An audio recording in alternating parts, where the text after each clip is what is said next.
Welcome back to Pachter Factor. We're on SIFTD.net. If you're watching early because you are paying for the privilege, you're a Patreon patron, thank you so much. As little as $2 a month, what the hell? You get, that's 50 cents an episode of Pachter Factor. What the hell's wrong with you? Of course you can do this. If you can't afford it, I get it, and you or your parents or your friends have a Amazon Prime account, link your Prime account to your Twitch account. Follow the instructions below. 30-second setup, one click after that. Renew it every month. So if you're watching, you haven't done it in a while, renew. We get $2.50.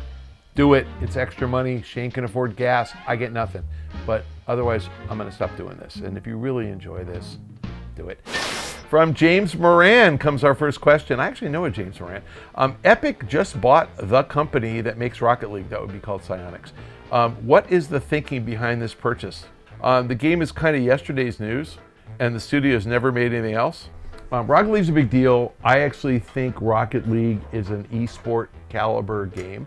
I think Rocket League, built on the Unreal Engine, is something that shows other developers you want to be in the Unreal Engine. Maybe Epic will buy you. I think Rocket League expands the Epic portfolio. They had Gears of War back in the day and Unreal Tournament back in the day. They sold Gears of War. They haven't made Unreal Tournament in years. So Fortnite is they're kind of the one-trick pony. I mean, they have an Unreal Engine and they make a ton of money on it, but Fortnite, giant one trick, billions of dollars. They're generating billions of dollars, and they have a lot of cash laying around, and I think it's super smart while you're making money on one business to invest in another. Let me give you an example. Remember Netflix when it was DVDs by mail? And that was 2007 and earlier. Netflix was generating a lot of revenue and profit when they were DVD by mail, and they said, oh, this DVD thing might not last. Maybe we'll invest in streaming. Wow, look what happened. So that's Epic. Hey, this Fortnite thing may not last. Maybe the Rocket League Psyonix guys, maybe they never make another good game. Who knows? But Rocket League's really fun. Again, not my kind of game, but I think it's actually really fun. And it's cartoony and kind of silly, but it's actually a pretty good game and a pretty challenging game. And it really does have an esports component to it. So I think you're going to see Epic buy more and more and more one-hit game studios. We could argue that, Bethesda, when they bought id, would they get Doom and Quake? I mean, they'd probably Rage, there's other games. But when they bought Arcane, how many games did Arcane made? I mean, now they've got like 3, but they'd made only 1, and now Dishonored's been great. And hasn't sold great. No, but it's really fun. So, it's okay to buy one-hit wonders who can turn another hit out after a while. Talented developers are talented developers. And if you look at Rocket League, you could say, oh, it's so simple, like let's play soccer with cars or whatever the hell, but it's actually pretty innovative, pretty fun. I think that it was a good move. A lot of guys who are fans of Psyonix or Rocket League and hate Epic are like, oh my God, they're just going to ruin the franchise. No, they're not. The Epic guys, whatever you say about them, they are smart. Okay, like seriously, they're really smart, and they throw nickels around like they're manhole covers. Like they really don't like spending money unless it really makes sense. This one, they have plans. So I would expect you're going to see another, 2 or 3 of these type of acquisitions in the next couple of years. I think Epic's looking to be a real company, and right now, Fortnite's generating billions of dollars, but you're not gonna, commit that that's gonna last 20 years. So let's build a studio to last 20 more years, and I think you got to build franchises. That's smart. So I hope that they do 3 or 4 more acquisitions. I hope those teams make 3 or 4 more games each. Like Zynga just bought this studio called Small Giant Games. They make Empires and Puzzles. And they've got a new game coming out this year. Empires and Puzzles is a big game. It's $300 million mobile game. And these guys are coming out with a new game this year. They just bought them January 1st. Like, you want that. Guys who are good tend to make more good games. So just buy guys who are good, and they'll probably figure it out. Our next question from YouTube from Wes Side. A writer for the Wall Street Journal recently revealed that Sony only has 700,000 PlayStation Now subscribers, and it's only grown 40% since launch. If this is true, why would Google invest so much money in a streaming platform? You know, the problem with PlayStation Now is that the game offering is limited. It's not sparse, but it's limited. It's primarily Sony IP. There's some third-party stuff on there.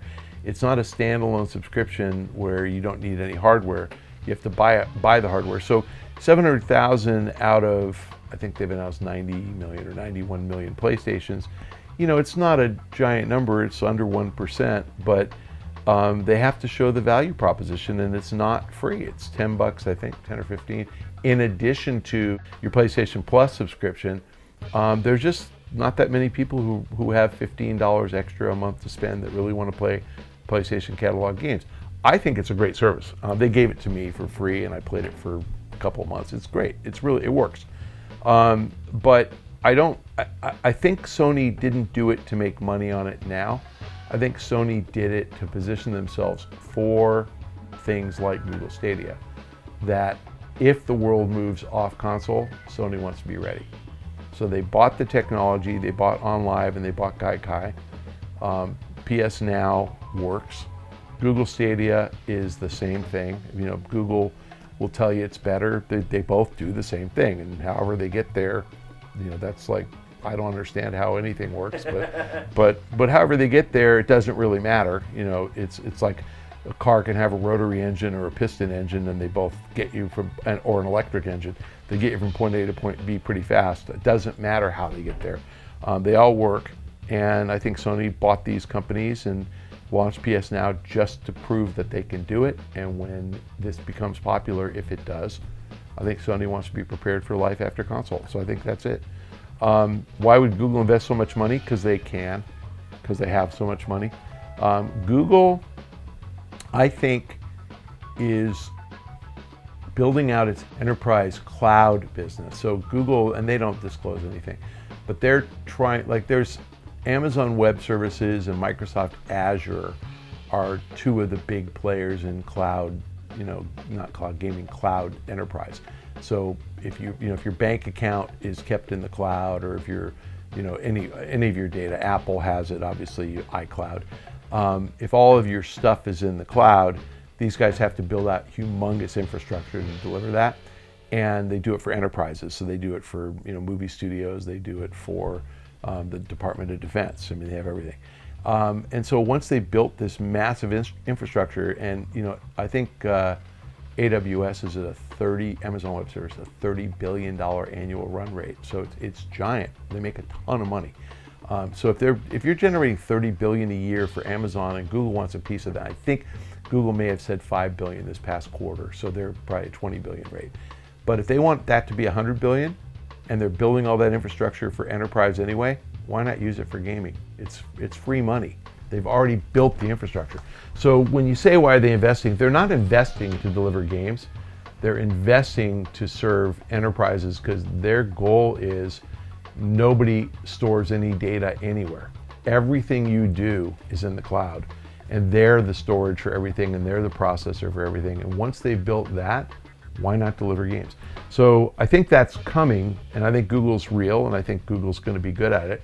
Microsoft's going to do it, and Sony just wants to participate. So I think, honestly, that's the answer. And it's a far bigger picture than just games. Games is just a way to, you know, by the way. The Trojan horse. Yeah, I mean, it's like, I'll give you an example that's not cloud and not Google Stadia. Is there's something called fulfillment by Amazon. And in Amazon's investor letter, which came out in like April, Jeff Bezos revealed that 58% of the units of retail sales that Amazon makes, 58% of stuff that they sell, is third party, meaning they don't own it. Amazon didn't buy it. If it is in their warehouse, they held it for somebody else. It's not their inventory. So if you buy something on Amazon, 42% of the time you're getting it from Amazon, 58% from somebody else. Why is that? Why doesn't Amazon buy everything and just sell it? Well, because Amazon said some people don't want to sell us their inventory. So like Nike is a good example. Nike doesn't want to sell us their shoes, but Nike will sell its own shoes on Amazon. So you can go to Amazon and look, and they have Nike shoes. They just don't have every brand. They don't have every style fulfilled by Amazon, but they came from Nike. how can Amazon do that? Because they have hundreds of warehouses. They have automation in all of them. They have the ability to pick them off the shelf with a robot, put them in a bin. They have the ability to process my order on my computer and a label prints out. They have the ability to throw those into a box, slap the label on and ship them to me. And they have UPS trucks or whoever, FedEx, showing up at that warehouse and picking their crap up. So Nike doesn't have all that. I mean, they might, but they don't have that anywhere near with the reach that Amazon does. So Amazon built the fulfillment network to sell its own stuff. And then they said, well, as long as we're doing that and we want Nikes, why don't we sell Nike stuff in there? They built the infrastructure to sell their own stuff, and they realized we got to build this so that we have enough to satisfy whatever demand's ever going to grow to. And they found that once they built it, it costs nothing to bring in other products. So that's Google Stadia. They're building the infrastructure for enterprise cloud, and once they built it, it doesn't cost much to add games. Our next question from YouTube from VRMY. Do you think the Oculus Rift S, Oculus Quest, or Valve Index can finally take VR mainstream? Do you think the second wave of VR helmets have learned from prior mistakes? Okay, the second question for sure. Yes. Every time you get a product upgrade, update, they've learned from the prior mistakes. I don't know. There's two problems with VR in general. One is it's too expensive, and the second is that it's largely been wired tethered. Not the headsets, the cardboard headsets that use phone, but the real higher definition, 30 frames a second per eye kind of head-mounted displays have been too expensive. So the Oculus Rift S addresses the expensive problem by bringing the price down. The Valve Index does not. The Oculus Quest addresses the second problem, which has been that you're tethered. And being tethered is just too constraining for many people. I have to say, I have PSVR and I hardly ever play it because I have my PlayStation built into a cabinet, and that means I have to sit within 6 feet of the cabinet, and my sofa is 13 feet away. So I can't sit on my sofa, and when I'm 6 feet away, I'm too close to my 65-inch TV, so it's really not that fun. So I hardly ever use it. I mean, I use it, but not that much. If it was untethered, I would go sit on my sofa, and it'd be a lot easier to use. And so price is one thing, tethering is another. Quest does solve a lot of that. I don't know how well it works. I haven't tried it yet, but yeah, but we'll see. That one I think so. Valve Index, probably not. Probably back to the same thing. Probably super high quality, but super high price and still tethered. So the answer is you need to be, free. You need to be not connected to anything. The Quest is interesting because it's self-contained, and again, I don't know how good it is. Self-contained meaning you don't need any extra special equipment. So the Quest is the one I think that probably will change VR and make it more mainstream, but we're still waiting for content. So, so far there's been some good content, but it's sparse. There's not enough. Mainstream's going to require, think of VR content the way you think of movies or TV.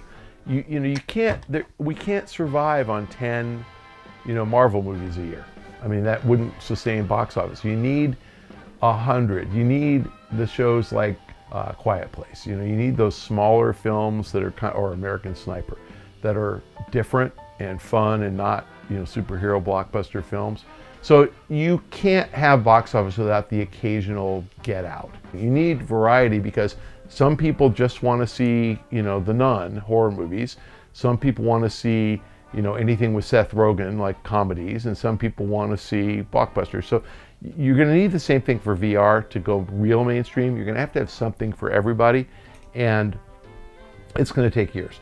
But I think Oculus Quest is the right type of direction we want to see them go in, which is lower cost and not tethered. So yes, I think it's the right step. No, I don't think it's going to be mainstream anytime soon. Yes, I think that the second wave has learned from prior mistakes. Our next question from YouTube from Archer Sinus. Hi, Pac. Though I personally think Sony has done a great job with all the PlayStations, I still feel they often copy the competition's ideas, like the N64 analog stick, paid online gaming with Xbox Live, the Wii's motion controls, etc. Given Nintendo's success of the Switch, do you expect something similar for PS5? I don't think there's any original thought anywhere on the planet. Never. Nobody's ever had an original idea. Everybody just learns from everything they've seen, and most innovation is identifying a problem that the current technology doesn't address and then figuring out how to modify the solution to make sure that people don't have that problem. So, I think like the most innovative companies I've seen in the last 20 years are Airbnb and Uber/Lyft. They said taxi service sucks and hotels are expensive and there's a surplus of people with cars who need extra money and a surplus of people with houses who are willing to rent them out. And so they matched people who have excess capacity, either car space or housing space, with people who want to pay less for that, and that was brilliant. But did they invent the concept of paying someone to ride in a car? No, the taxi cab invented that, or horse and buggy 100 years ago. Did they invent hotel rooms? No. Or renting out your house? No, that's VRBO. That's been on forever. They just made it easy to do. Grubhub, delivering food. Did we not have food delivery before? Of course we did. Do we have the menu on an app where you press it and it all bills? No, pretty smart. Everybody just innovates based on what everybody else before them has done. So I don't know how you expect, then the original Nintendo controller is the model for all controllers. Anyway, nobody innovates. Everybody emulates and then comes up with slight improvements. So I personally look at these meat hooks. I love the Xbox controller and I don't like the PlayStation controller. You know why? My hands hurt when I'm playing PlayStation games because that controller is so freaking small. I have to grip it when I play it just to make sure it doesn't slip when I'm doing whatever I'm doing. I'm tense gripping it. My hands hurt, my forearms hurt. When I play Xbox, it fits in my hands because my hands are giant and it just feels more comfortable. And I remember talking to Microsoft back in 2001 about that. And they're like, yeah, Americans have big hands and Japanese don't. I don't know if that's true or not, but that's what they said. And so Microsoft thinks Sony made small controllers because the Japanese player has smaller hands than the American player. Well, for one, I have humongous hands. I love the big controller. So yeah, innovation, that's an innovation, but not really. Just making it fatter. So the answer is no, I don't think anybody's gonna rip off the Switch. Essentially the Switch is a Game Boy. It's a Game Boy with a great screen and a nice big great screen, but it's a Game Boy. And so I would say that the Switch is the most retro device ever. And so no, I don't think anybody's making a handheld again. Sony made a mistake twice called the PSP, and then they followed up with a mistake called the PlayStation Vita, PS Vita. Sounds like wife Vita. And I'd say Sony is out of the handheld business in perpetuity, and I think Nintendo is going to go back to the handheld business and excel at it. And honestly, watching people who on planes watch movies on their phone and watching people watching movies on their iPads, the Switch is actually a device whose time has come. Yes, you can play games. And even on your phone, if you're like that, it's really a big screen. It's really not bad. And the Switch, as you know, is significantly larger. So I think Nintendo owns the handheld market for as long as they choose to be in it. Thank you if you're a Patreon patron. We appreciate your support. Shane can afford to eat macaroni and cheese out of the box. If you're not a Patreon patron, please link your Amazon Prime account to your Twitch account. Amazon will then pay Shane a couple of bucks a month for the privilege of you getting to watch this show. Costs you nothing. You have to renew that every month. Click the link below. It's a one-click re-up, easy to do. And no matter whether you're paying us or you're not paying us, you must follow all of us on Twitter @Michael Pachter. Send me a tweet, not a DM, shout out, and I promise you I'll retweet it and respond. And tell me how guilty you feel that it took you this long to follow me on Twitter. Follow Shane @Dinfire. Follow SIFTD @SIFTD Games. See you next week.